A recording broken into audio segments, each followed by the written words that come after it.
ইব্রাহিম আলাইহিসসালাম একদিন স্বপ্নে দেখে যে তার আদরের সন্তান ইসমাইল আলাইহিসসালামকে আল্লাহর নামে কুরবানি করে দিচ্ছে। ঘুম ভেঙে যায় আর অস্থির হয়ে ওঠে আর চিন্তা করে যে সত্যি কি আল্লাহর হুকুম ছিল। তারপর প্রথম দিন গরিবকে খাবার খাওয়ায়, তন্দুরি রুটি, গোশ, খেজুর আর দুধ। কিন্তু তার পরের দিন সেই একই স্বপ্ন আবার দেখে।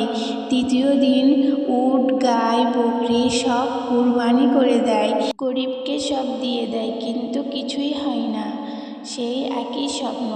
তৃতীয় দিন উনি নিজের মনকে জিজ্ঞাসা করে, আমার জন্য সবথেকে গুরুত্বপূর্ণ কী?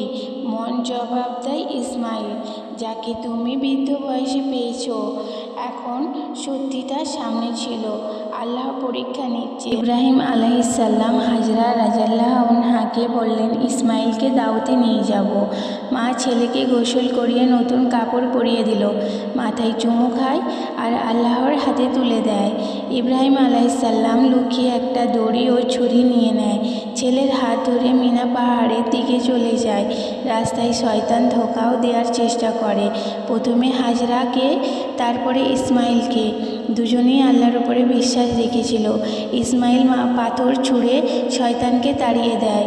ইব্রাহিম ছেলেকে বলে, আমি তোমাকে আল্লাহর নামে কুরবানি করছি, তুমি কি চাও? ইসমাইল বলল, আব্বাজান, যা হুকুম পেয়েছেন তাই পূরণ করুন, আপনি আমাকে সবুর করার মধ্যে পাবেন।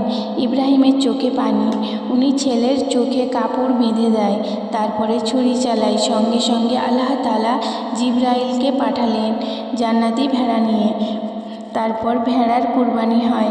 সেই সময় আকাশ থেকে আওয়াজ আসছে, হে জিবরাইল, তুমি তোমার স্বপ্ন পূরণ করেছো, তুমি আমার পরীক্ষায় পাশ হয়ে গেছো। এটাকে মেনে মুসলমান আজও ঈদুল আজহার দিন কুরবানি মানায়।